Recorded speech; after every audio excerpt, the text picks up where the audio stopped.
Hey there, everyone. Welcome to the channel. My name is Rafi Ali, and I'm here to make tech easy for you. So, in today's Go High Level Trading video, we are going to basically go through on how to set up a lead nurture workflow from scratch, how to set up in a way that tag is added to it, pipeline stages are specified, it is assigned to your sales team, and then initial SMS and call and all of those action steps, all of those automated sequences are carried out accordingly. So obviously, for the main for the trigger of the workflow is going to be a form or some kind of in your scenario it can be a survey, it can be a form, Facebook form, whatever. You can use all of that in the triggers of your workflow. Now I've set up this form. It has a full name field, it has an email field, and then this has a custom field. So this custom field has three options: service 1, service 2, service 3. And the reason I used a custom field here to basically show you the dynamic features that you can use in your Go High Level script, automated SMS or emails to manipulate the whole script according to the data that has been inputted by the lead. Now, if we go to the workflow, I'll show you what I'm talking about. So the trigger is the form. I've selected the form here in the filter. The first step in my case, usually it's a tag. It's super helpful to keep everything organized in your in your Go High Level CRM. The second step, create opportunity pipeline. So I'm just going to choose random stages here.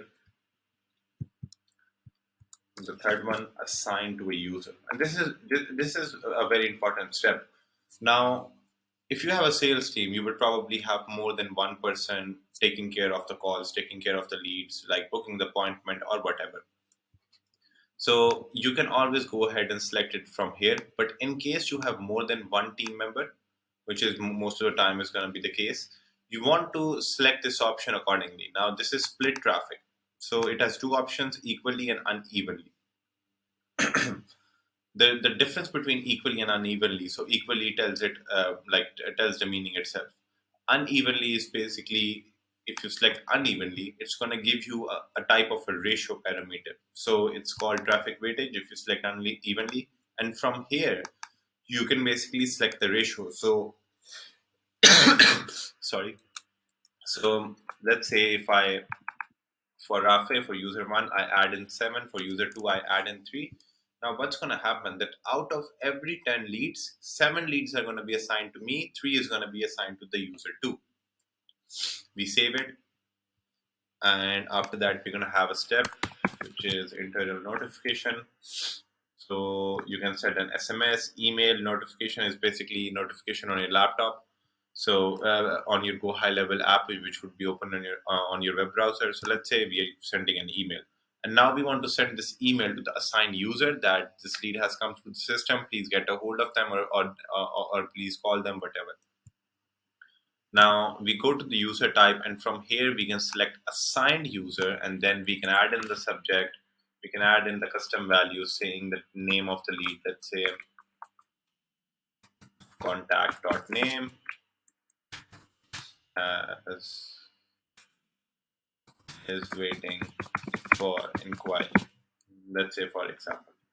Now what's going to happen that once the lead is assigned to a user, that specific user is going to receive a notification, or basically an email notification, where it would be telling that, hey, this new lead, it just come into the system, and whatever you type in the email. After that, what in my experience, what works the best is that you send them an SMS before making a call, like let's say 2 minutes before, 3 minutes before, just to let them know that, for instance, let's say, hey there, contact name. I'm also going to use that custom field here to show you how you can manipulate the data. So hey there, contact name.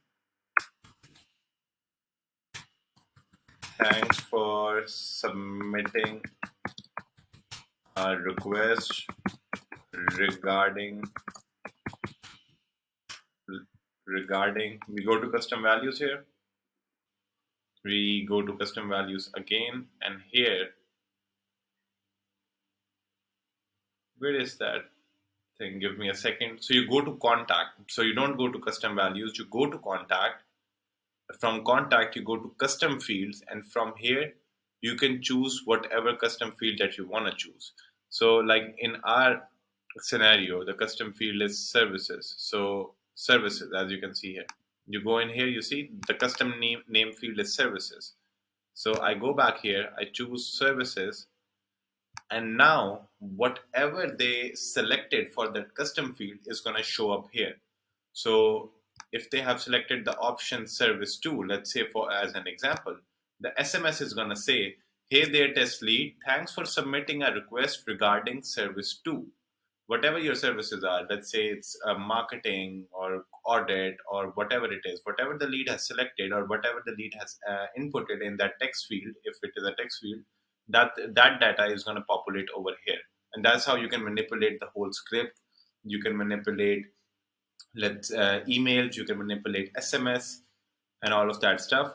But now let's say that you don't want to have the same script for all of the leads. Rather, you have more specialized script, automated SMS initially that you want to send out to the lead before making a call.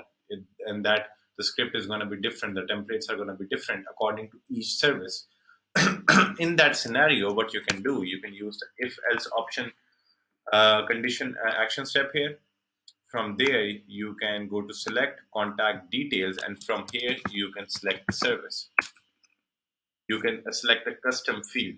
So in my scenario, it's services. I've selected that. Select operator. So service is, let's say, service 1. Add branch. Same steps here.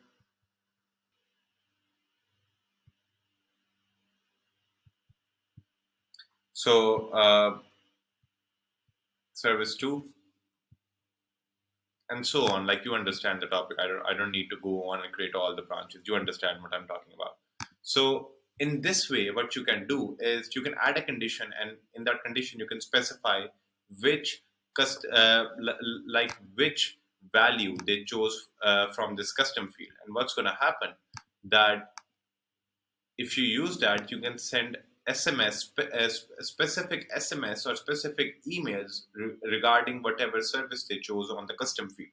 And that way you can also like you can have specialized templates for each service of yours. So like we can copy it here, copy it here. We can add the branch name. So this can be, let's say, service 1. This can be service 2. And then you can have special text templates for both of the service, and it's going to send them out. But and after that you probably want to have a wait step. Let's say wait for 2 minutes. You go in here, add that wait step, wait for 2 minutes, and then you can have a call action step. So now what a call action step is, there are two call action steps. One is manual, one is call, just simple call. So if I talk about manual first, what is manual? That when the lead is going to hit this action step in the workflow, it's going to wait until this manual action has been taken. And from where you can take this manual action is basically, if you go to your CRM, from there you go to conversations and go to manual actions. There you would be able to see manual actions. There are manual actions for both emails, SMS, and calls in GoHighLevel. So you can select that if you want to do it that way. The call action step here is a little bit different. So basically what happens is a call is sent out from high level to the assigned user, whatever phone number you have added for your assigned users in the team management settings. The call is going to be directed to the user. The user is going to receive the call, your sales team, and it's going to say whatever you add in the whisper. So for instance, let's say call contact name.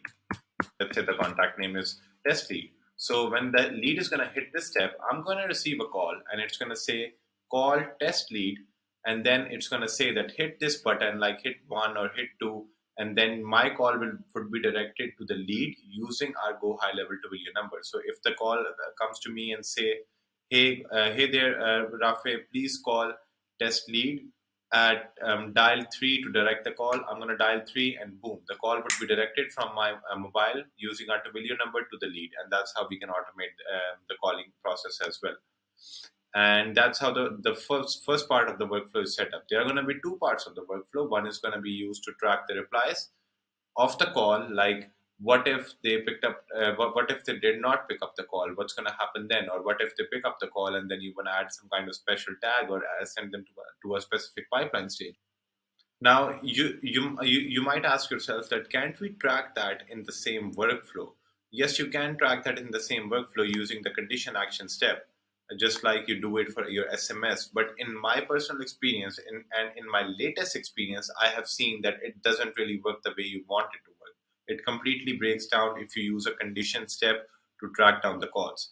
So the solution that I've been able to find is that you create a separate workflow for tracking the call of your lead nurture process, that if the lead picked up the call and if the lead did not pick up the call. So what I'm trying to say here is basically you're going to go to triggers, you're going to go to call status, you go to add filters. From the filter, you're going to say call direction. It would be outgoing, obviously. In workflow is going to be the workflow, your opt-in workflow, and then call status, busy, cancelled, completed, no answer, voicemail. So let's say if the lead did not pick up the call and you want to set up a condition workflow for that. So you're gonna choose all of these options, which are gonna be busy, cancelled, no answer, voicemail. You're gonna save the trigger, and now what's gonna happen, that every time a call is made from this workflow, if the lead does not pick up the call, it's automatically gonna track it whether from this workflow whether the lead picked up the call or not. If they did not pick up the call, and that's what the conditions are here for this workflow, the lead is going to enter into this workflow. From that workflow, it is going to enter into this workflow, and then here you can have, let's say, SMS saying, "Hey there, contact first name. We tried calling you, but seems like you're busy. Can you please let us know what is the best time to get on a call with you?" Like that. You can save it. Or you can add multiple steps to it. Like you can add a step, let's say call, add a tag, call not picked, or call no answer, to specify it even more. And now let's say you wanna have you now let's say you want to have automated sequences for not only called not answered but also called answered. And in that scenario you might think that, hey, should we create a new workflow or anything like that? And that's the answer is no, you can do it in the same workflow. So we're going to simply once again go to call status, we're going to go to add filters, call direction, outgoing. In workflow, we're going to select the workflow, and then call status completed. Then we're going to select it here. Let's name it so it's easier to identify. No answer.